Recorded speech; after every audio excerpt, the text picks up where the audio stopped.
Leaders in the community met today to tune up some of their most important skills.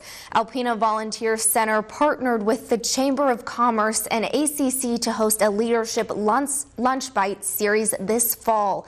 Today's topic is delegation, and it is the second part of the three-part series.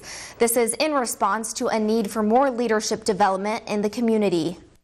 We are often called upon in our jobs to take on increasing responsibility, and the ability to be able to pass that on to the appropriate people with whom we work is really important. We're going to help leaders develop more skills so they have more tools in their toolbox and they can be good delegators so it doesn't come back to them all the time undone.